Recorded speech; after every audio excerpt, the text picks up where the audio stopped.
제시 리버모어의 책은 1940년에 나왔습니다. How to Trade in Stocks라는 책이거든요. 너무 불리려고 하시다 보니까 제시 리버모어입니다. 네.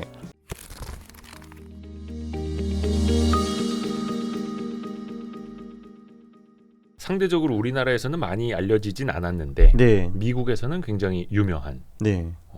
그리고 어떻게 보면 이제 트레이더라고 그렇죠. 해야 되죠. 그렇죠. 트레이더. 그러니까 투자자라고 보기는 좀 그렇고 트레이더라고 보는 게 맞죠. 트레이더라고 보는 게 더 맞다. 네. 그러면 네. 가치 투자자라기보다는 좀 트레이더에 가까운. 그렇죠. 가치 투자랑은 거리가 멀죠. 네. 거리가 멀어요. 네, 거리가 멀죠. 네. 근데 이 책에도 보니까 뭐 좀 이따 이야기를 하겠습니다만 예. 뭐 가치에 대한 이야기를 하기는 해요. 당연히 합니다. 네.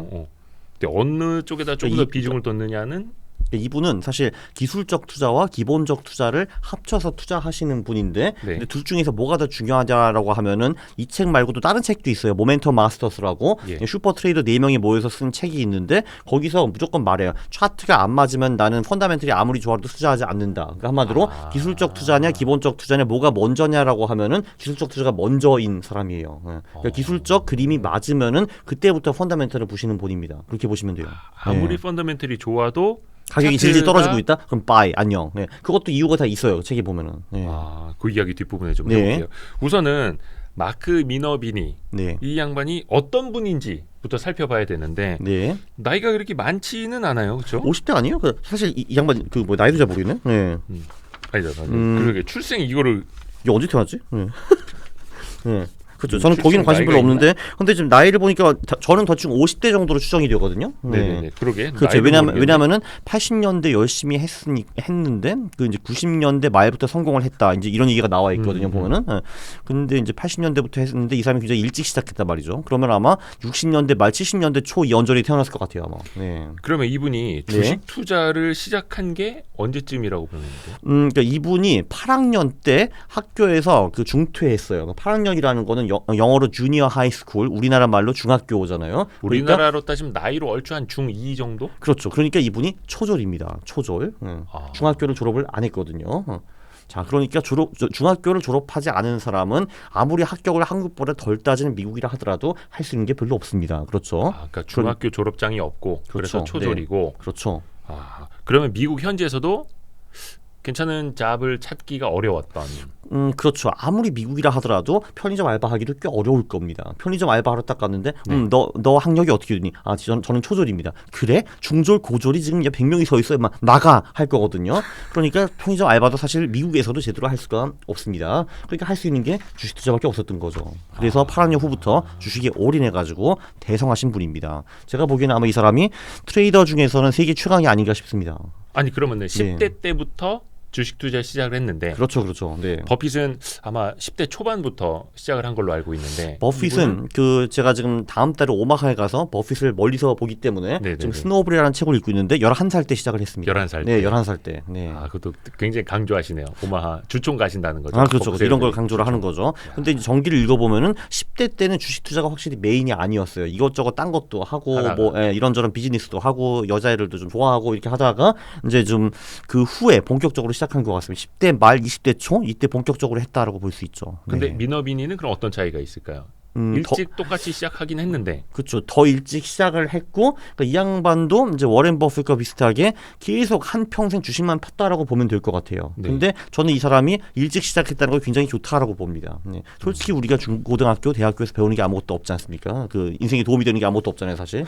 그래서 이제 저는 이 사람이 정말 이게 가장 잘했다라고 생각하는 사람입니다. 그러니까 강 작가님이 그 할투에서 하신 이야기 들었는데 예. 본인이 16년 동안 정규 교육을 받으셨다는 거에 대해서 분노를 하시더만. 그렇죠. 쟤는 이제 굉장히 붕괴를 하고요. 이제 그 제가 독일에서 초등학교 나왔는데 거긴 4학년에 끝나거든요. 근데 그 4학년에 끝나고 이제 독일 같은 경우는 중고등학교를 합쳐서 9년 다니거든요. 4+9가 되고 이제 대학은 이제 배출러까지 3년이거든요. 그래서 저도 안타깝게도 16년 동안 정규 교육을 받았습니다. 딱 초등학교 끝나고서 주식을 시작했으면 제일 좋았을 텐데 그러니까 저도 굉장히 아쉽죠. 주식을 너무 늦게 시작해가지고 미너비니처럼 하면 됩니다, 여러분. 일찍 시작하는 게 중요하고 그래야지 뭐 복리 효과 조금이라도 더 돌아가는 거긴 한데 왜냐면은 예체능 같은 경우도 다 10살 이하에 시작해야지 뭔가 월드 클래스로 갈 수 있잖아요. 주식은 왜 다르겠습니까? 그러네요. 그렇죠. 스케이트도 걸음마 시작할 때부터 타야 김연아처럼 다 그렇게 되는 건 아닌데. 김연아님이 아마 24살 시작하시지 않았을 겁니다. 네, 그렇죠. 그럴 가능성이 별로 없어요. 네, 그렇죠.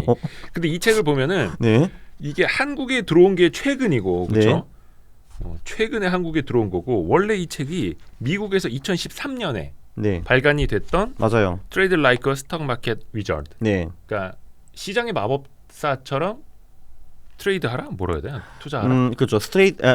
그렇죠. 트레이드 라이크 스톡 마켓 위자드. 그러니까 왜 스톡 마켓 위자드라는 얘기가 나오냐 하면은 왜 잭 슈베이거가 쓴 시장의 마법사 시리즈가 있잖아요. 네. 거기 3권인가 4권인가 이름이 스톡 마켓 위자드예요. 그래서 여기 이분이 나와요. 그 책에. 근데 그래서 본인이 스톡 마켓 위자드라 이거죠. 그래서 본인처럼 스톡 마켓 위자드처럼 투자를 하세요라는 이름으로 책을 낸 거죠. 그런 백그라운드가 있습니다. 시장의 네. 마법사. 그렇죠. 이거 잭 슈베이거의 책에 이분이 나와요. 거기서 한 챕터를 차지하거든요. 네, 그래서 거기 이제 본인 나왔으니까 나는 스톡 마켓 위자드다라고 하고 다니기 시작한 거죠. 그때부터. 그때 네. 그 책이 나온 건 제가 알기로는 한 90년대 말인가 2000년대 초반으로 알고 있습니다. 네. 근데 제가 궁금한 건 네. 이 지금 이제 번역서 자체가 네. 2013년에 미국에서 나왔던 책이란 말이죠. 네, 맞아요. 23년, 그러니까 10년 뒤에 우리나라에 번역돼서 나온 건데 네. 과연 10년 전 책인데 이게 통용이 될까? 아이, 이걸 그럼요. 보고 배워도 될까? 그럼요. 그 사실 그 이분이 가장 존경하는 트레이더가 제시 리버무어거든요. 제시 리버무어의 너무 책은 굴리려고 하지 마시고요. 1940년에 나왔습니다. How to Trade in Stocks라는 책이거든요. 잠시만요. 너무 굴리려고 하시다 보니까 제시 리버무어입니다. 네. 그렇죠. 전설적인 트레이더. 그렇죠. 이분이 가장 존경하는 사람이 제시 리버무어인데 그 책이 1940년에 나왔거든요. How to Trade in Stocks라는 책. 네. 그리고 여기서 정말 명저들을 몇 개 소개하는데 다 뭐 60년대, 70년대 이렇게 나온 책이고요. 절판된 책들도 몇 개가 있습니다. 예. 기본적으로 투자랑 트레이딩의 진실은 변하지 않아요. 사람이 안 변하거든요. 기본적으로 다 똑같이 돼요. 네. 그러니까 인간의 본성, 그렇죠. 인류의 본성, 시장의 속성 이런 건 변하지 그렇죠. 않는다는 거죠. 그리고 이제 요 책 다음에 2015년, 16년에 나온 모멘텀 마스터스라는 책이 또 있거든요. 네. 그 책은 이제 어떤 책이냐 하면은 미너비니를 포함한 4명의 트레이더한테 한 100개 이상의 질문이 가고 4명이 각각 그 질문을 답변하는 그런 컨셉인 책이 있어요. 그 책은 번역이 아직 안 됐거든요. 거기 첫 부분에 그 말이 나와요. 야, 니네들 80년대부터 이거 하고 있는데 그 패턴이 아직도 다 통하냐 하니까 나 지금 아직도 그 80년대 쓰는 거 계속 그대로 써먹고 있어라는 말을 합니다. 그거를 이제 미너비니도 하고 나머지 3분도 똑같은 말을 합니다. 네. 신기하네. 그래서 볼만합니다, 이 책이. 네. 일단 미너비니 네. 책에도 나오는데 맞다. 그거 있죠. 참. 이분이 그리고 네네.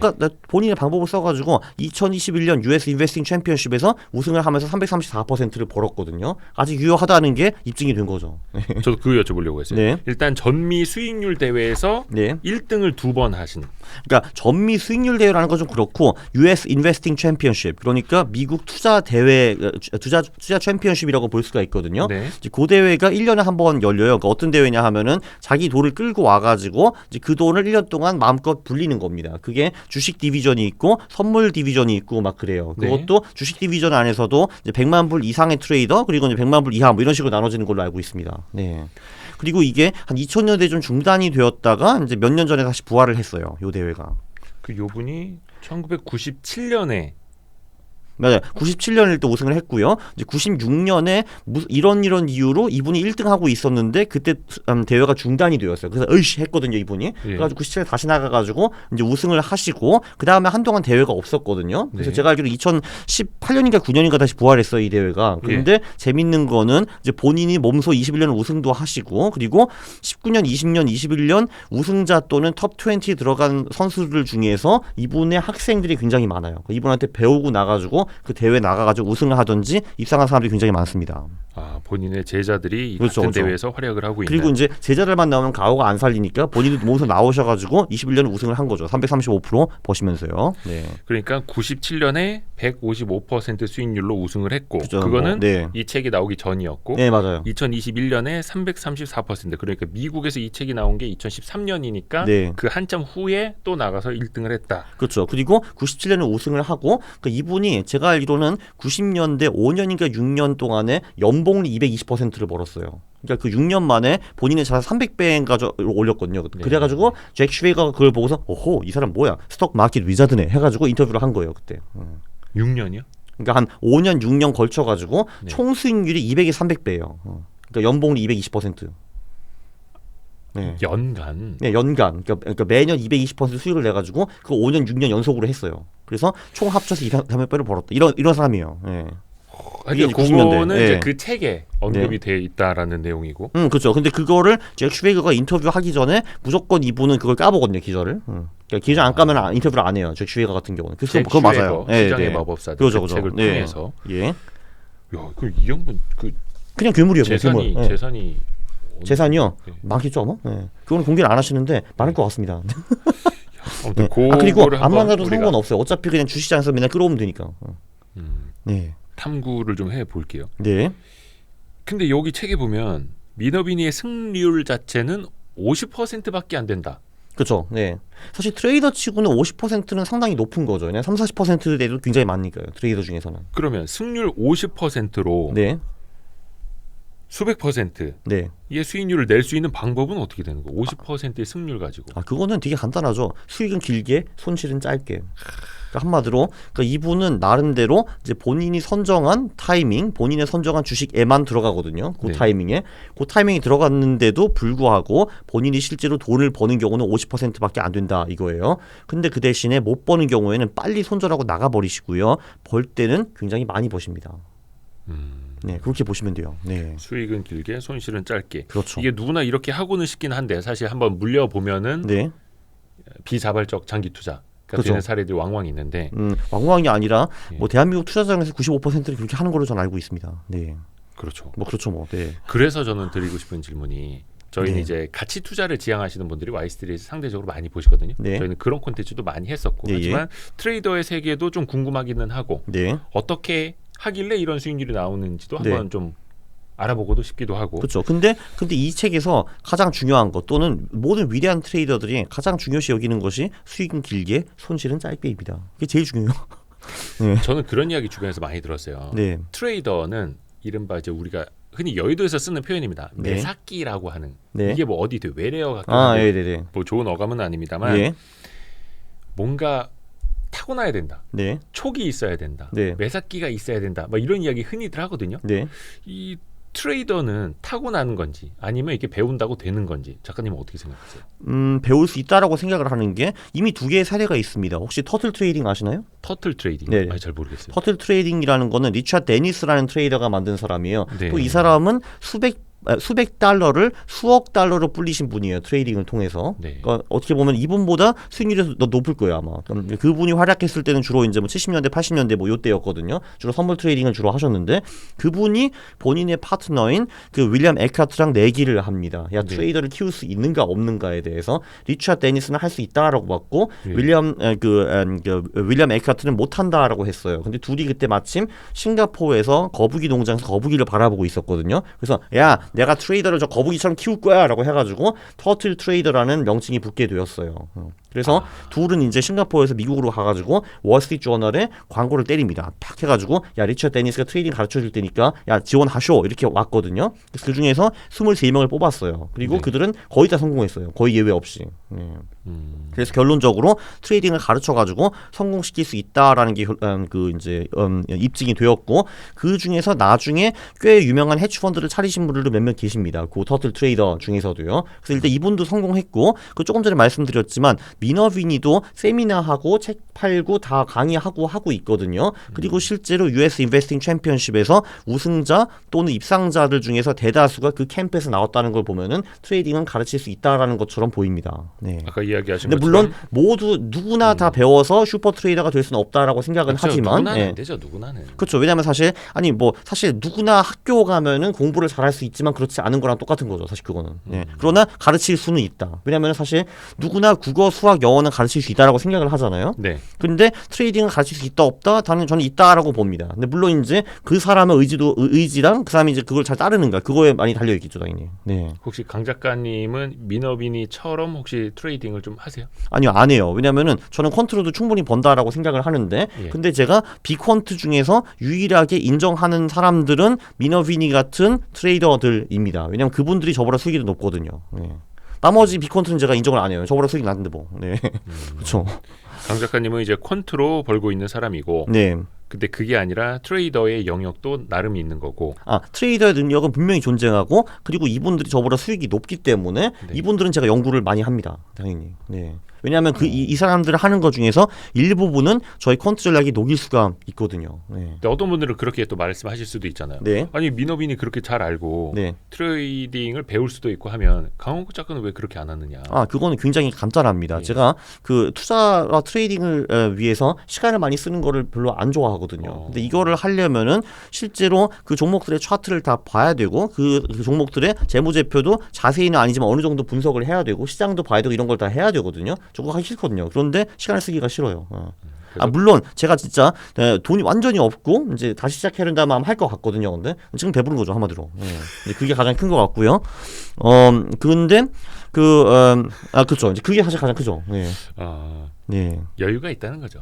그렇죠. 그러니까 왜냐면 퀀트 하면은 나 하루에 1시간이 아니라 하루에 2분도 투자 안 해도 이제 돈이 계속 벌려오는데 근데 이거는 그게 아니거든요. 네. 이제 아마 좀 더 설명드리면 아시겠지만 실제로 차트를 막 봐야 되고 하거든요. 그러니까 이 미너빈이랑 쌍벽을 이루는 데이비드 라이언이라는 아저씨가 있거든요. 네. 이분은 윌리엄 온일 밑에서 공부를 했어요. 이제 그때 그러니까 공부가 아니라 그 회사에서 일을 하면서 주중에선 일을 하고 주말에 차트를 몇천 개를 뽑아가지고 집에 가가지고 하나하나씩 다 받고 그거를 매주 하고 계시다거든요.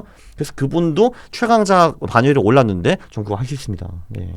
차트 보기 싫어요. 네.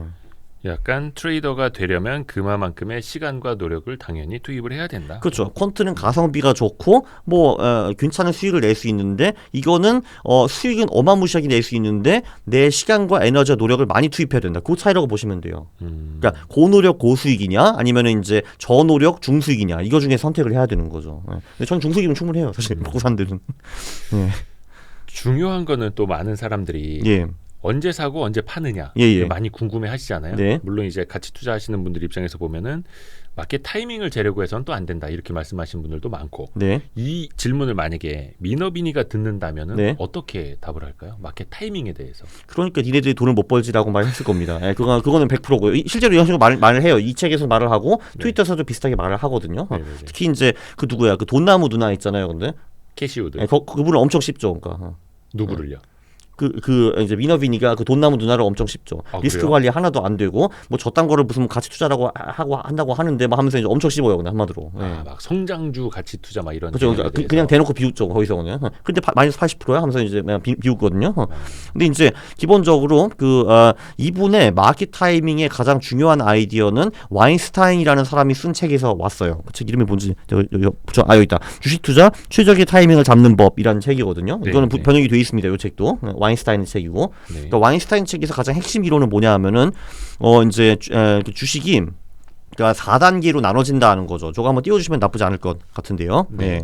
지금 화면 나가고 있습니다. 네네. 나오고 있어요. 그러니까 이제 주식은 1단계, 2단계, 3단계, 4단계로 나눌 수 있다라는 거예요. 저기 이제 오른쪽 밑에 보시면 그림이 보이거든요. 잘 안 보이시게 할 텐데. 그러니까 이제 기본적으로 1단계는 사람들이 별로 주식에 관심이 없어가지고 질질 횡보하는 기간이에요. 그게 이제 수개월이나 수년 동안 이어질 수 있다라는 거고요. 이 말을 합니다. 이때는 회사가 좋아 보이고 가치가 있어 보이고 싸 보여도 절대 사지 말아라라는 말을 합니다. 미너비니는.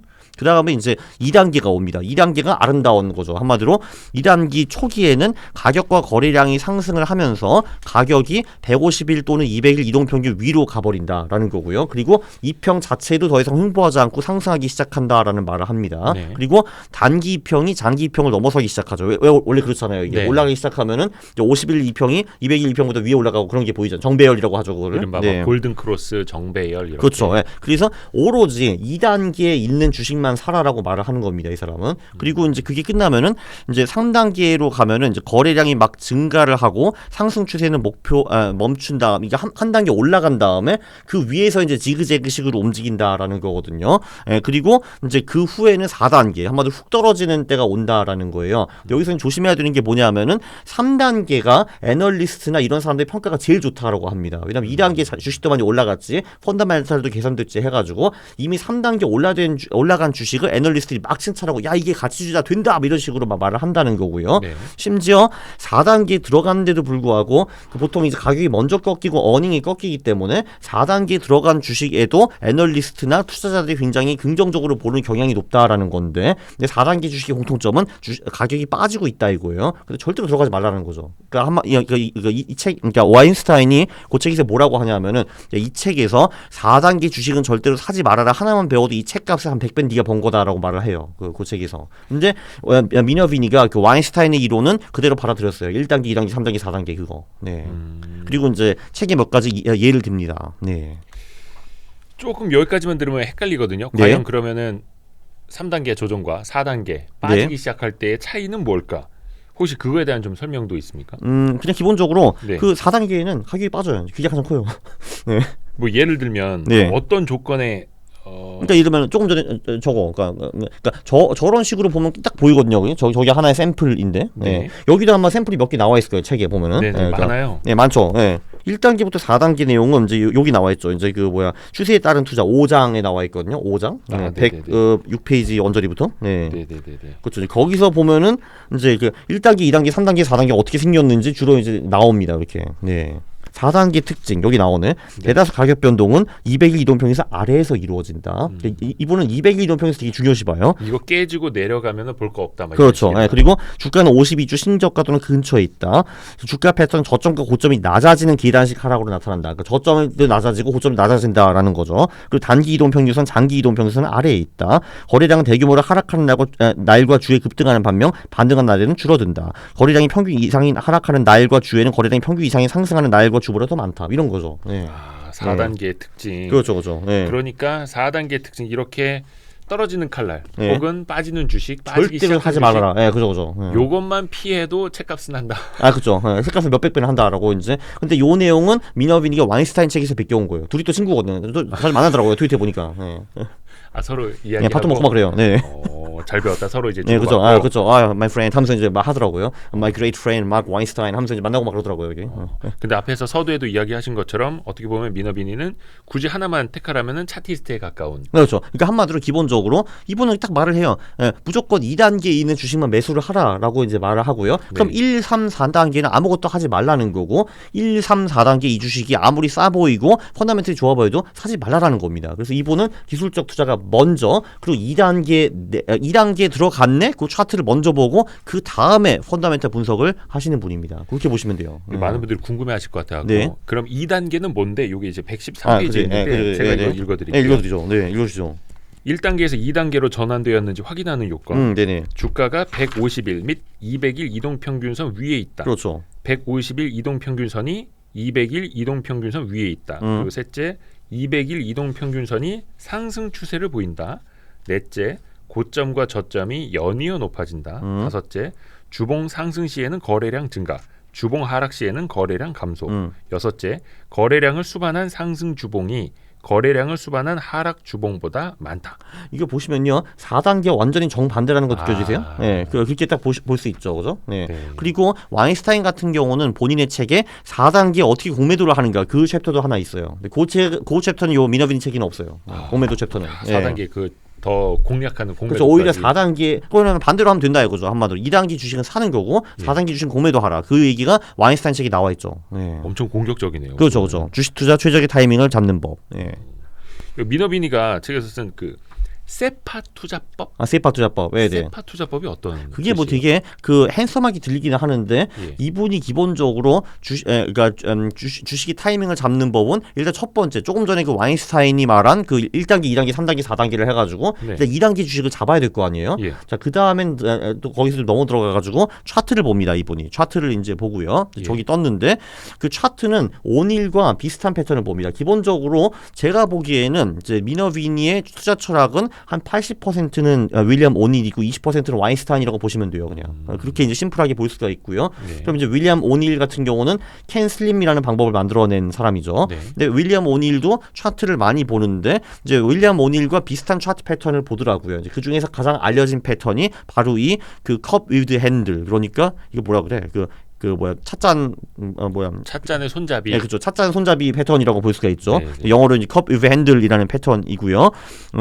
기본적으로 여기를 이제 보시면은 일단 커브 위드 핸들은 그 전에 일단 상당한 상승이 있었습니다. 일단 그게 중요해요. 그래야지 2단계에 진입을 한 거니까요. 예. 그래서 2단계에 진입을 한 다음에 얘가 좀 쉬어가는 패턴이라고 보시면 돼요. 일단 이제 쫙쫙쫙 올라간 후에 보통 조정이 오잖아요. 조정이 일단 이렇게 좀 옵니다. 조정이 오는 대신에 조정이 올 때 거래량이 좀 감소해요. 이렇게 조정이 쫙 와가지고 컵을 그리거든요. 컵을 그린 다음에 이제 마지막 그 이제 개미들을 쫓아내기 위해서 다시 한번 이 핸들 또 한 번 좀 약한 하락세가 오거든요. 이렇게. 네. 그 다음에 다시 재돌파할 때 들어가는 거. 요게 이제 전형적인 컵 위드 핸들 패턴이라고 이제 보시면 될 것 같습니다. 그래서 한마디로 이분은 한마디로 2단계냐? 오케이. 그걸 본 다음에 그 다음에 차트 패턴을 봅니다. 물론 컵 위드 핸들만 보는 게 아니라 몇 가지 다른 패턴들이 좀 있어요. 보면은. 그러니까 이러면 뭐 우리가 잘 아는 뭐 더블 버텀이라든지 뭐 그런 것도 있고요. 뭐 그런 것도 이제 보시기는 보고 이제 그 다음에 펀더멘탈을 분석을 하시는데 펀더멘탈 분석하는 거는 온일과 거의 흡사합니다.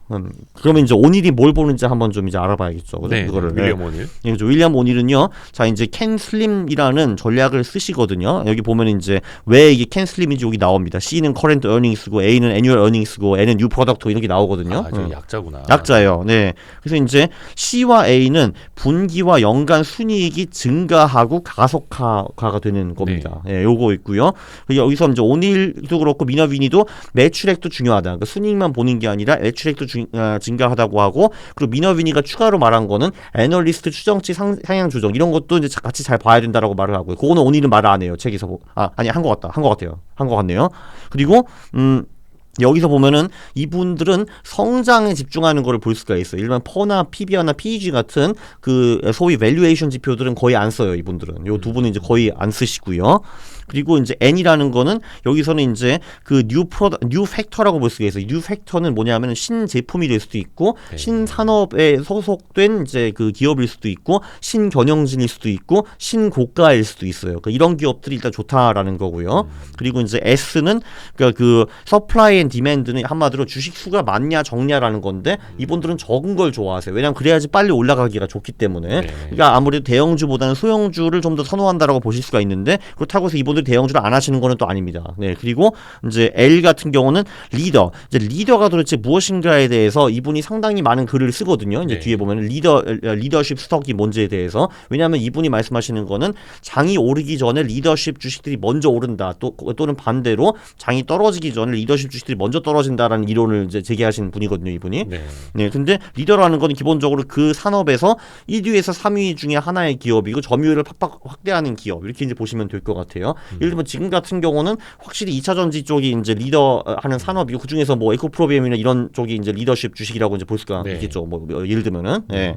그리고 이제 I라는 건 기관 얘기를 많이 해주시는데 뭐 당연히 이제 그 기술적 투자하는 분들은 누구나 동의하실 텐데 개인은 주식 따위로 움직일 수가 없습니다. 그러니까 개인은 주식을 움직일 수 없기 때문에 그 기관이 해줘야 된다라는 거기 때문에 그러니까 이제 기관이 이 주식이 이미 어느 정도 더 있는가. 근데 너무 많이 들어가 있으면 더 이상 들어갈 게 없기 때문에 좀 그렇고 조금 들어가 있는 걸 좋아하더라고요. 조금 들어가 있어가지고 확대할 수 있는 여지가 있는 기업들을 좋아하고 그리고 M이라는 거는 이제 그 이제 시장 한마디로 소위 장이 좋을 때 주로 매수를 하라는 건데 이분은 시장 얘기보다 보다는 그 와인스타인의 4단계 이론을 훨씬 더 많이 얘기를 합니다. 네. 여기에 보면은 어떻게, 그러니까 한마디로 첫 번째, 지금 내가 지금 보고 있는 주식이 2단계인가, 그거를 보고, 두 번째, 지금 차트 패턴이 맞는가를 보고, 세 번째가 이 캔슬림을 통해서 이제 펀더멘탈을 좀 분석을 하는 거죠. 네. 그거를 통해가지고 가장 훌륭한 주식을 가장 이제 적격이 타이밍이 들어간다라는 게 이제 그 세파 방법이라고 보시면 돼요, 그냥. 네. 아하, 네. 이렇게 해서 진입 시점부터 어떻게 보면은 펀더멘털도 약간은 고려를 하고 약간이 아니라 사실 많이 보기는 하죠. 이제 많이 보기는 하는데 기술적 분석이 먼저 그 다음에 펀더멘탈. 네. 그러게. 근데 그거 여쭤보려고 했던 게 이 책에 보면은 펀더멘털뿐만이 아니라 이익 성장 여부, 이익의 질, 그렇죠? 그리고 이익의 어떤 규모, 뭐 서프라이즈 여부, 또 뭐 재고 자산. 이런 것까지도 두루두루 평가를 해놨더라고요. 그게 이분한테 제일 중요한 펀더멘탈이죠. 그 어닝이 증가하는가, 어떻게 증가하는가, 폭발적으로 증가하는가, 이게 제일 중요한 격이죠. 펀더멘탈 중에서. 네. 근데 또 반대로 펀더멘탈이 아무리 좋다 한들 차트가 깨져 있으면은 그렇죠. 저거는 나는 못 믿겠다. 그렇죠. 왜냐하면 가격이 늘 이제 펀더멘탈을 먼저 선반영한다라고 생각하시거든요, 이분은. 네. 그래서 그런 거죠. 네. 대표적으로 또 이게 한국에서는 또 적용이 잘 될 것 같아요. 왜냐하면 반도체 관련주들, 미국도 마찬가지예요. 미국도 마찬가지예요. 미국도 마찬가지예요. 그럼요. 그러니까 사이클이 좋은 기업들을 보면은 사이클이 있는 기업들 보면 항상 실적이 최고 실적을 낸 다음에 PER이 굉장히 싸지죠. 그렇죠. 그 다음에 주가가 빠지기 시작하죠. 네. 그거 피터 린치도 그런 명언을 한 적이 있어요. 있어요. 거기 저기 경기 민감주 시클리컬 쪽에서는 오히려 퍼가 낮을 때 팔아야 되고 퍼가 높을 때 사야 된다. 그 말 나왔죠. 네. 그분이 어떻게 표현을 했냐면 그분이 직접적으로 언급한 건지는 모르겠는데 시클리컬 그러니까 사이클이 있는 산업에서 그죠. 실적이 최고치를 기록하고 PER이 싸졌을 때 그때 그죠. 투자를 하는 건 자산이 반토막 나는 지름길이다. 가장 빠른 지름길이다 이렇게 표현을 하셨거든요. 네, 그렇겠죠. 네. 그러니까 이제 사이클이 있는 산업은 그죠 이 펀더멘털만 놓고 보면 너무 이제 후행해서 큰 고초를 겪을 수 있다라는 건데 미너비니가 딱 그래서 우선은 차트를 믿어야 된다. 막 이렇게 이야기하는 것 같네요. 물론 요게 다 뭐 100% 통용이 된다라는 이야기는 아닙니다. 또 이거는 또 어떻게 적용하느냐에 따라서 또 달라질 수 있는 거기 때문에. 승률이 50%예요, 이거. 승률이 50%. 그러니까 트레이더 입장에서. 그리고 또 하나. 미너비니는 앞에서 잠깐 이야기를 했습니다만 주도주를 굉장히 사랑한다. 이런 이야기 있더라고요. 주도주를 사랑하는 미너비니. 그러면은 주도주라는 개념하고 어떨 때 이제 주도주를 좀 분간해서 보는지 이거 좀 이야기해 주시면 좋을 것 같아요. 사실 그쪽은 제가 준비를 살짝 덜하게 했는데 확실한 거는 그 산업에서 1위에서 3위 기업이고 그리고 거기서 이제 시장 점유율을 확대하는 기업이다라고 이제 말을 해주셨고요. 그리고 이제 그리고 이제 그게 좀 애매모호하면은 그냥 니네들 중에서 가장 강하게 오른 놈이 무엇인가 이제 그거를 많이 보세요. 한마디로. 어떻게 보면 시장에 답이 있다. 그죠. 시장에 답이 있다. 그리고 뭔가 이제 신산업 또는 이제 무슨 신상품 이런 것도 상당히 좋아합니다. 왜냐하면 그게 아무래도 투자자들의 환타지를 이제 자극할 가능성이 높거든요. 당연히. 그게 예를 들어 무슨 제지 산업에서 1, 2, 3위로 막 싸우고 있어요. 그게 물론 제가 제지 산업을 폄하하는 건 아니지만 고성장 산업이 아니라 정도는 제가 말해도 될 것 같습니다. 그죠? 막 제지 산업에서 막 1, 2, 3등이 싸우고 있고 어떤 그 3위 기업이 13% 15%가 오호 이런 거는 안 사겠죠. 안 볼 거예요. 그런 거는. 그것도 본인의 어떤 취향이라든지 성향에 따라 달라질 수는 있겠지만 여기서도 성장하는 산업의 주도주. 그렇죠. 윌리엄 오닐의 캔슬림 여기에서랑 어떻게 보면 이제 맥락이 이어지는 그렇습니다. 이어질 수밖에 없는 거고. 그리고 이분은 이런 이제 신산업에서도 어닝이 실제로 존재하고 성장하는 거를 매우 중요시 여깁니다. 그러니까 사실 예를 들면 지금 2차 전지 기업이랑 AI 테마주를 보면은 2차 전지는 실제로 실적이 있거든요. 근데 AI 기업은 있는 데도 있겠지만 없는 데도 꽤 많죠. 당연히 적자인 데도 있고. 그러면 이분은 그런 AI 주들은 확실히 어느 정도 좀 등한시하고 일단 진짜로 실적이 있고 성장하는 2차 전지 쪽에 관심을 더 많이 가지시겠죠. 그러니까 완전 차트만 또 보는 사람은 아니고. 그렇죠. 왜냐하면은 이분도 말씀하시고 데이비드 라이언이라고 쌍벽을 이루시는 분이 있잖아요. 그 쌍벽 분은 뭐라고 하셨냐면은 그래 내가 가끔은 그냥 차트만 보고 매수할 때도 있는데 어닝이 받쳐주지 않거나 어닝이 성장하지 않으면은 그거 오래 못 간다라고 말씀하시더라고요.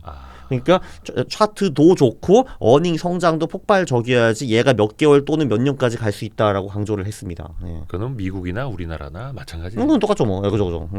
역시 그래서 그냥 차트 그림만 보고는 이제 100배 먹기 힘들다 이런 거죠.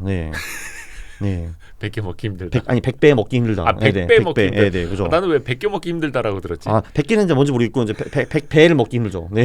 아니 왜냐면 어떻게 들었냐면은 100개 먹는다라는 게 약간 스캘핑 이런 느낌이잖아요. 껍질을 얇게 이제 벗겨서 먹는다. 그게 이제 스캘핑의 어원이기도 하고.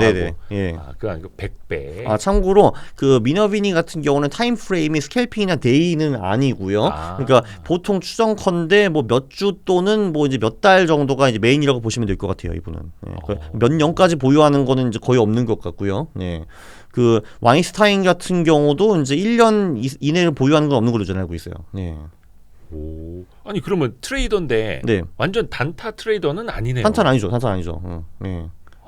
그럼 약간 스윙 트레이더라고 보기도 애매해요. 스윙도 아니에요. 스윙은 보통 일주일 내로 끝나는 거고 이제 데이 트레이딩은 그 하루 내로 끝나는 거잖아요. 이분은 그거보다는 그렇다고 해서 포지션 트레이더라고 하면 진짜 1년 내 장기 투자라는 건데 그것도 아니고 중간 정도라고 보시면 될 것 같아요. 보통 몇 주에서 몇 달 그 정도. 우리는 그 트레이더라고 하면 보통 하루나 이틀 아니요. 스윙하는 한 일주일 이 않아요. 정도 생각하는데 미너비니는 훨씬 더 시계열이 기네요. 맞아요. 그리고 이제 라이언 같은 경우도 이제 내가 손절하고 팔 때는 보통 14일 내로 다 정리를 해버린다고 하고 보유를 할 때는 몇 주에서 몇 달 이라고 말을 했어요. 그러니까 이게 투자 기간을 가지고 트레이더다 가치 투자자 나누는 건 사실은 의미는 없는데 가치 투자를 표방하면서 한 달, 두 달 만에 파는 분들도 많고. 그죠. 네네. 그래요? 트레이더를 표방을 하면서 막 6개월, 1년 갖고 있는 분들도 있고. 네네. 와, 야, 이래서 우리가 많이 깨달아야 됩니다. 네. 저는 지금 또 한번 깨달았습니다. 데이로 하시는 경우는 없어요, 이분은. 네. 좀 그냥 트레이더라고 해서 막 오해를 하면 안 되겠네요. 네. 우리나라 왜냐하면 그 평균 개인 투자자들의 주식 보유 기간이 네. 2달 반 정도 아시죠? 네, 그렇군요. 네. 사실 그것도 긴 거라고 하시는 분들도 있긴 2달 반이 길어요. 네, 오케이. 네. 그래서 12월 말 기준으로 주주 명부를 이제 폐쇄하잖아요. 네. 주총 열어야 되니까. 예. 배당 줘야 되니까. 근데 주총을 여는 3월 말이면 그 주식이 한 80% 바뀌어 있죠, 그죠? 이거 참 웃으면 안 되는 이야기인데. 또 미너비니가 그런 이야기를 합니다. 네. 순풍을 타라고. 순풍을 타면서 가야 된다고. 뭐 산부인과 이야기 아니고 이게 바로 네. 그 비슷한 세대죠. 네, 저 순풍 산부인과 가끔 봤어요. 네. 근데 여기서 말하는 순풍은 그더라고요. 수급. 네, 수급. 네. 기관의 수급. 네. 그 영향을 받으면서 같이 가야 된다. 네. 그러니까 우리 입장에서 이제 외국인 수급인데 뭐 여기는 미국 사람이고 미국 시장이니까. 맞아요. 그 미국은 외국인들을 보지 않아요. 그들은 하나도 중요하지 않거든요. 미국 시장에서는. 근데 그냥 여기는 개인과 기관만 있어요. 맞아요. 예. 그 이야기 좀 같이 해주세요. 기관의 수급이 왜 중요한지. 그냥 기본적으로 개인은 너무 파워가 적고요. 네. 그리고 개인은 같이 움직이지 않기 때문에 개인은 기본적으로 가격의 추세를 만들 수가 없어요. 그게 가장 큰 이유죠, 사실은. 한마디로 가격이 추세가 돼가지고 쭉쭉 가려면은 기관들이 들어와야 되는 거거든요. 그래서 사실 이분도 그렇고 대부분의 트레이더는 기관들이 뭐 어떤 주식을 좋아할까 그런 거를 고민을 사실 많이 합니다. 그게 그래서 도달하는 게 저는 캔슬림 같은 주식들이죠. 캔슬림 같은 전략들이죠. 왜냐하면 캔슬림은 기관들이 좋아할 수밖에 없잖아요. 막 그 어닝이 팍팍하고 늘어나고 있고 그리고 뭐 신산업이고 뭐 그 신경영진 또는 신고가가 있고 뭐 그런 거잖아요. 그런 거를 이제 그게 한마디로 다 맞물려 있는 거죠. 우리나라에서도 그래서 이제 트레이딩 하시는 분들은 수급을 되게 중시하시는데 미너비니도 같은 이야기를 한 거고. 근데 우리나라는 수급이 매일매일 나오고 하루에도 뭐 잠정치 막 오전 오후 나오고 하잖아요. 근데 미국은 제가 알기로는 데일리 수급은 안 나오는 걸로 알고 있거든요. 그럼 기관 수급은 어떤 뭐 연차 보고서라든지 거래량을 보죠. 거래량. 거래량. 그 거래량을 누가 만들겠어요? 그렇죠. 왜냐하면은 이제 그 가격은 어느 정도 조작이 가능한데 거래량은 절대 조작이 불가능하거든요. 그래서 이분도 거래량의 중요성을 굉장히 많이 이제 말을 합니다. 그러니까 이제 그 가격이 상승하고 돌파할 때 거래량이 폭발적으로 증가하는 것이 좋다. 이제 이 말을 하는 거죠. 사실 그 거래량을 개인이 만들 수가 없잖아요. 어떻게 만들어요, 개인이 그거를? 그 거래량을. 왜 로빈후드 막 이런 거 있지 않습니까? 네네. 그래서 뭐 거기서 돈 번 사람 있어요? 네. 그러니까 당연히 그 이제 폭발적인 거래량은 99%는 기관이 만드는 거죠, 당연히. 그렇죠. 그래서 기관의 수급을 같이 보고 그 순풍을 타면서. 그 한마디로 그 기관들이 뭐를 하는지는 거래량이 다 드러난다라고 이제 보이고 있는 거죠, 이 사람은. 물타기 하지 말라. 물타기 하지 말라고. 그죠. 물타기를 하지 말아라. 근데 이제 많은 분들이 조금 물렸을 때 평단가를 낮추기 위해서 물타기를 하지 않습니까? 근데 미너비니 사전에 물타기란 없다. 약간 이런 겁니까? 절대 안 되죠. 그죠. 트레이더든. 절대 안 되는 거죠. 그 물타기에 대해서 설명하기 전에 이 책에 보면은 그러니까 사실 저 같은 지렁이가 여기 보면 추천사를 써줬다는 거 굉장히 이제 그 영광이긴 하거든요. 근데 이 책에 진짜 추천사는 제가 그 쌍벽이라고 말한 데이비드 라이언이 썼어요. 보시면은 라이언이 썼거든요. 여기 3회 연속 전미투자 대회 우승자라고 나오잖아요. 여기 보면은. 근데 여기 보면은 일단 이분이 뭘 중요시 여기냐면은 어쩌면 가장 먼저 읽어야 될 마지막 2장에서 저자는 리스크 관리에 대해 말한다라는 말을 합니다. 근데 지금 맞는 것 같아요. 이 책을 보면은 개인 투자자들은 기본적으로 맨 뒤에 있는 그 2개 챕터를 먼저 읽고 나머지를 읽는 게 좋아요. 그게 확실히 정신 건강에 좋아요. 리스크 관리부터 배워라. 그렇죠. 그거를 먼저 배우고 뭘 사야 되는지 배우는 건데 대부분 사람들은 리스크 관리를 등한시하거나 아예 안 하는 경우가 많죠. 그래서 골로 가는데 리스크 관리를 아주 쉽게 핵심으로 표현하면은 물타기 안 하고 손절 빨리 하라라고 보시면 될 것 같아요. 일단 물타기랑 손절 조금 어떻게 보면 같은 내용일 수는 있는데 좀 한번 나눠서 볼게요. 그 물타기 손절에 대해서 이런 에피소드가 이제 2가지가 있죠. 첫 번째는 그러니까 잭 슈웨이거가 미너비니를 불러가지고 인터뷰를 했습니다. 시장의 마법사 책 위에서. 그래서 그때 미너비니가 손절에 대해서 굉장히 많은 시간을 할애해서 손절 얘기를 했대요. 그러니까 이제 슈웨이거가 딱 듣더니만 야 미너비니야 훌륭한 얘기 굉장히 좋은데 말이야 있잖아 다른 마법사들도 내가 너랑 똑같은 얘기를 하더라고. 손절을 강조를 하더라고. 너 혹시 딴 얘기 할 거는 없니? 라고 하니까 미너비가 뭐라고 했냐면 야 잭 당연한 얘기 아니야. 너 지금 마법사들과 인터뷰하는 거야. 너 지금 시장의 루저들과 인터뷰하는 거 아니라고. 그럼 당연히 우리가 손절 잘해가지고 마법사가 됐지 못된 마법사가 됐겠냐 라는 말을 했습니다. 굉장히 중요한 얘기죠. 그러니까 루저들은 손절을 못한다. 그리고 이제 마법사들은 손절을 잘한다라는 거 한번 강조를 했고요.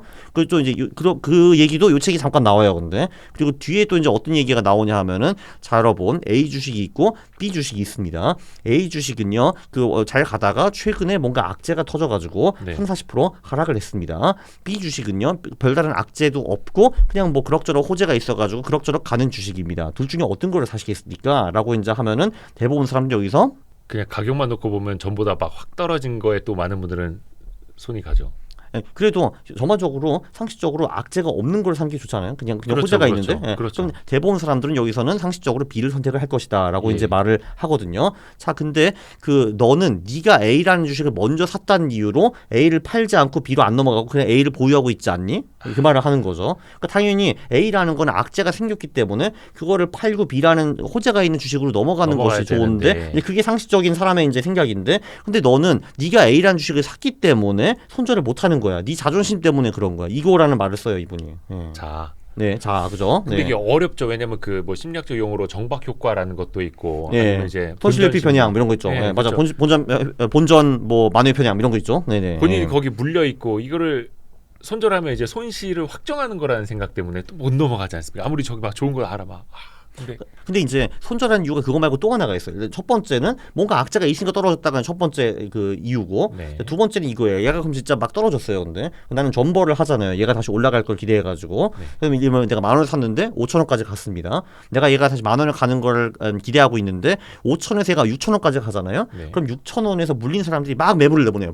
팡팡팡. 왜냐면 아싸라 본전이다 하고서. 그럼 떨어지죠. 근데 5,200원까지 떨어졌다가 이번에 6,500원까지 가봤어요. 그럼 6,500원에 물린 사람 아싸 본전이다 해가지고 팍 물건을 또 내놓거든요. 이게 그러니까 한마디로 이렇게 보시면 돼요. 이제 주식이 팍 떨어졌는데 다시 올라가려면은 내가 이제 그 등산을 하는데 이제 안면 뭐라고 하지? 바위를 타고 막 이제 올라가는 거예요. 되게 힘들어요. 또 올라가는 게 암벽 등반. 암벽 등반을 하는데, 근데 또 이게 문제가 뭐냐면은 산적들이 나한테 막 돌을 계속 던져요. 그러니까 그 산적들은 내 위에서 물린 사람들. 이게 저거 봐, 저기다. 누가 암벽 타고 올라왔는데 던져라. 이렇게 하는 거거든요. 그게. 그러니까 당연히 5,000원에서 10,000원 가기가 진짜 힘들죠. 왜냐면 중간에서 물린 사람들이 다 이제 팔고 나와야 되니까. 위너비니가 책에서 물타기를 이렇게 딱 표현을 합니다. 재난을 보장하는 관행이라고. 그쵸. 멋진 번역이네요, 그죠? guarantee for a catastrophe 이렇게 썼을 거야 아마. 그러니까 아마추어들이나 하는 자기 파괴적인 행동이다. 오직 패배자들만이 패배주의 물을 탄다. 그거를요 영어로 표현하면 어떻게 되냐면은 losers, average losers라는 말이 있어요. 그러니까 루저는 우리가 생각하는 루저들이고, 그러니까 averaging losers라는 게 그러니까 떨어지는 것들에 추가 투자를 한다. 그러니까 물타기 하는 거예요. 그러니까 한마디로 루저들이 물타기 한다라는 아예 격언이 있어요. 트레이딩 격언이. losers, average losers. 그러니까 루저 주식은 루저들이 좋아하는 거다, 막 이런 식으로. 그러니까 루저, 그러니까 주식 시장의 루저들이 그러니까 떨어지는 애들의 물타기를 한다라는 거죠. 그렇죠. 그것도 제가 보기에는 그러니까 요거 하나만 배워도 진짜 책값의 한 100배는 또 배웠네요 이게. 그러니까 이게 책값의 100배가 되는 아주 뛰어난 내용이 너무 많아요. 이게 보면은. 4단계 사지 말아라. 그럼 1000배. 손절을 언제 어떻게 해야 되느냐는 굉장히 어려운 내용입니다. 기술적인 내용일 수 있고. 그것도 물론 나와 있죠 책에 당연히. 근데 많은 분들이 이거 많이 반복을 하면 계속 비싸게 사고 싸게 팔고, 비싸게 사고 싸게 팔고, 요거 이제 반복할 수도 있어서 손절을 많이들 이제 어려워하시는 건데. 근데 이제 추세 추정을 하는 경우를 보면은 사실 그래서 이분은 승률이 50%가 사실 대단히 높은 거예요. 대부분 사람들 30-40% 정도거든요. 이거 한마디로 야구랑 비교하시면 돼요. 야구도요 한 타율 3할 치면 굉장히 잘하는 타자잖아요. 4할이면 거의 전설이고. 그럼요. 그거랑 똑같다고 보시면 돼요. 그 대신에 삼진아웃을 당하는 대신 홈런을 쳐주면 되는 거거든요, 사실. 근데 바로 그 논리라고 이제 보시면 돼요. 그러니까 이분이 사실 이게 차트를 본다라는 거는요, 차트가 사실 미래를 예측을 하지는 않아요. 근데 이제 차트 패턴이 이렇게 나오면은 나는 얘가 오른다라는 이제 배팅을 하는 거잖아요. 근데 그게 떨어지면은 차트 패턴에서 금방 보여요. 이게 지금 패턴대로 안 가고 있구나. 그러면 그분들은 미련 없이 그때 딱 손절을 해버리는 거죠. 그래서 이분들이 차트를 자주 보는 것 같아요. 어떻게 보면 이제 앞에서 잠깐 언급하신 것처럼 추세 추종 트레이딩이니까 그래서 더더욱이 손절의 중요성을 역설할 수밖에 없는 거고. 네. 또 하나가 요거는 이제 워런 버핏이 했던 말과 완전 역행하는 예. 이야기인데 325페이지에 있습니다. 네. 아는 종목만 매수하지 마라. 왜냐면 버핏이 많이 이제 강조했던 이야기 중에 능력의 범위라는 거 있지 않습니까? 본인이 알 수 있는 산업, 알 수 있는 기업만 투자를 해라 이건데 미너비니는 아는 종목만 매수해서는 안 된다. 그렇죠. 왜냐하면 이제 그 종목이 사랑에 빠져가지고 손절을 제때 못하는 게 아마 가장 큰 위험이죠. 그게. 그러니까 또 반대로 보면 어떻게 보면 이제 투자할 수 있는 투자할 수 있는 주식들을 고를 때 내가 아는 산업, 아는 기업에게만 국한돼서는 기회가 없다. 기회가 별로 아니요. 기회는 많은데 이제 그만큼 이제 기회 비용이 많기는 하죠. 사실 이제 예를 들면은 뭐 한국에도 기업이 2,000개가 있는데 내가 빠삭하게 아는 거는 예를 들면 바이오 산업밖에 없다. 하면 그 100개 안에서만 투자하시고 나머지 1,900개를 버리게 되는 거잖아요. 그럼 사실 많은 기회를 버리게 되는 거죠. 그러니까 기회 비용. 왜냐하면 이제 그 바이오주가 당연히 언젠가 잘 나가는 시간이 분명히 올 거고 2단계에 진입할 때가 올 텐데 근데 바이오 주식도 상당히 오랫동안 1, 3, 4단계에서 보낼 거 아니에요? 그럼 내가 거기 살 수 있는 게 없잖아요. 가만히 앉아 있는 거 말고는. 또 하나가 분산 투자보다는 또 이제 집중 투자를 역설하는 것 같은데 미너비니가 분산을 한다고 해서 보호를 받는 게 아니다. 분산을 과도하게 하고 보호 수단으로서 분산에 의존하면 절대로 초수익을 달성할 수 없다 이렇게 말을 했네요. 일단 이분은 개별주를 이제 하시는 분이잖아요. 개별주를 하는 경우에 이분이 진짜 100개의 주식을 샀다 하더라도 사실 장이 반토막 내면 걔를 다 반토막 갈 거거든요. 그리고 이분은 주로 성장주 위주로 하시기 때문에 그 주식들은 시장보다 더 떨어지는 경우도 굉장히 많아요. 그래서 당연히 이분 입장에서는 뭐 100개 주식을 사가지고 이제 분산 투자해서 되는 게 사실 아무것도 없죠. 그래서 이분은 리스크 관리는 손절 쪽을 훨씬 더 중요시 여기시죠. 그래서 어떻게 보면은 초수익을 달성을 하려면 뭐 개별주 투자를 하는데 그 중에서도 압축해서 집중 투자를 또 하는 거고. 왜냐면은 저 같은 퀀트 투자자는 이 기업이 진짜 뭐 하는지 아무것도 모르고 지표만 보고 사고 가만히 있고 아무것도 안 하잖아요. 근데 저 같은 경우는 50개 종목을 사도 전혀 문제가 없어요. 어차피 내가 할 게 없으니까. 근데 이분은 실제로 그 개별주의 차트나 그 재무제표나 뉴스 같은 거 분석을 하거든요. 그 경우에는 50개 종목을 사실 할 수가 없죠. 이게 불가능하죠. 그게 그냥. 그죠. 본인이 그리고 매일 앉아서 보고 있어야 될 거 아니에요. 차트를 보고서 이러면 떨어진다 하면 손절을 빨리 해야 될 거고 이런 거를 이제 해야 될 건데 그 모니터링을 하는 거를 50개 종목을 할 수는 없다라고 보죠. 이분은. 제가 알기로는 다른 책에서 이분이 10개 종목 미만이라고 하신 것 같아요. 10개 종목 본인이 미만. 이제 그러니까 실제로 투자해서 들어갈 수 있는 그 종목이. 근데 그건 좀 확실하지 않습니다. 일단 자산이 엄청나게 큰데도 불구하고 마크 미너비니에 대해서 역시 이제 한국의 권위자. 미너비니는 강 작가님을 모르지만 강 작가님은 미너비니를 정말 잘 알고 당연히 제가 알아요. 저보다 수익이 훨씬 높으신 분인데. 그렇죠. 이분은 저 몰랐대요.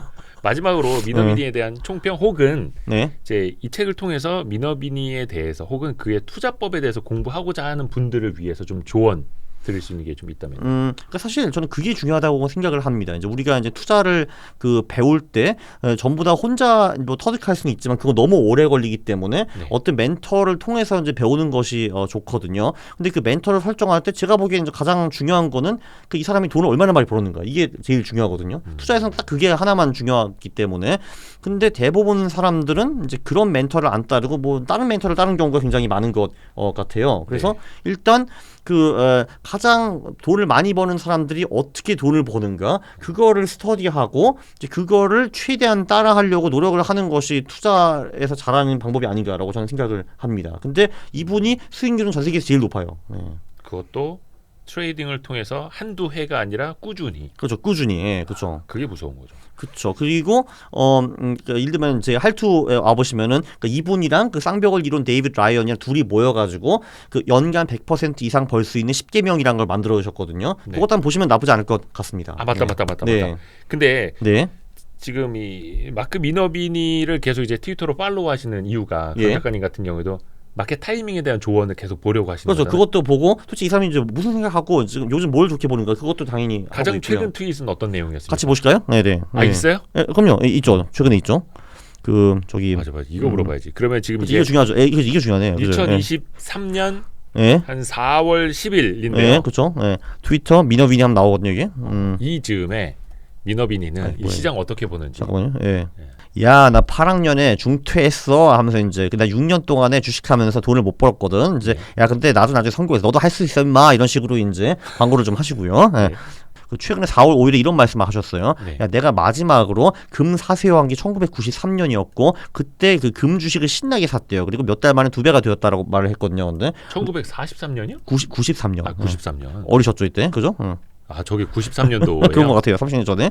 그리고 이제 그 우리 그러니까 이분이 멤버십 회원들이 있어요. 근데 멤버들한테 몇 주 전에 야 이제 그 기관에서 스마트 머니가 이제 금으로 들어오는 것 같다. 그리고 오늘 실제로 큰 돌파 매매가 이루어졌다라고 말을 하거든요. 그래서 지금 이제 금에 대해서 얘기를 하고요. 그렇죠. 이게 93년 얘기라고 하네요. 이게 금도 최근에 이제 신고가 하고 있잖아요. 그렇죠, 그렇죠. 예, 맞아요. 예. 그래서 금 얘기를 지금 이렇게 한번 하셨고요.